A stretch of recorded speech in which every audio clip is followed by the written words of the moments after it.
It's Saturday morning. ಬೆಳಗಿನ vegetables ಎಲ್ಲ fresh ಆಗಿ ತೊಗೊಬಂದರು, ಸೊ ಅದನ್ನು ಫ್ರಿಜ್ಜಲ್ಲಿ ಎತ್ತಿಡ್ತಾ ಇದ್ದೀನಿ.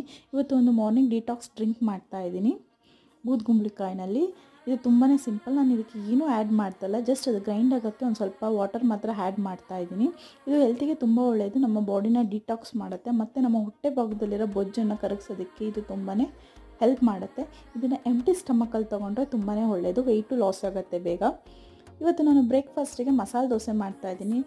ಬೆಳಗ್ಗೆ ಬ್ರೇಕ್ಫಾಸ್ಟ್ ನಾನು ತಿಂದು ತುಂಬ ದಿನ ಆಯಿತು, ಯಾಕಂದರೆ ಡೈಲಿ ಡ್ರೈ ಫ್ರೂಟ್ ಸ್ಮೂತಿ ತೊಗೊಳ್ತಾ ಇರೋದ್ರಿಂದ ಬ್ರೇಕ್ಫಾಸ್ಟ್ನ ಸ್ಕಿಪ್ ಮಾಡ್ತಾಯಿದ್ದೀವಿ. ಸೊ ಇವತ್ತಿಬ್ಬರಿಗೂ ಹಾಲಿಡೇ ಇರೋದ್ರಿಂದ ಏನಾದರೂ ಸ್ಪೆಷಲಾಗಿ ಮಾಡೋಣ ಅಂಥೇಳಿ ಮಸಾಲೆ ದೋಸೆ ಮಾಡ್ತಾಯಿದ್ದೀನಿ. ದೋಸೆ ಅಂತೂ ತುಂಬಾ ಕ್ರಿಸ್ಪಿಯಾಗಿ ಗರಿ ಗರಿಯಾಗಿ ಚೆನ್ನಾಗಿ ಬಂದಿತ್ತು. ಅದಕ್ಕೆ ನಾನು ಖಾರ ಚಟ್ನಿ ಮಾಡಿದ್ದೆ. ಖಾರ ಚಟ್ನಿಗೆ ಕಾಶ್ಮೀರಿ ಚಿಲ್ಲಿ ಯೂಸ್ ಮಾಡಿದ್ದೆ, ಅದು ತುಂಬಾ ಒಳ್ಳೆ ಬ್ರೈಟ್ ರೆಡ್ ಕಲರ್ ಕೊಟ್ಟಿತ್ತು. ಇದಕ್ಕೆ ಕಾಂಬಿನೇಷನ್ ಆಗಿ ಆಲೂಗಡ್ಡೆ ಪಲ್ಯ ಮತ್ತು ಕಾಯಿ ಚಟ್ನಿ ಮಾಡಿದ್ದೆ. Thank you for watching, keep support me.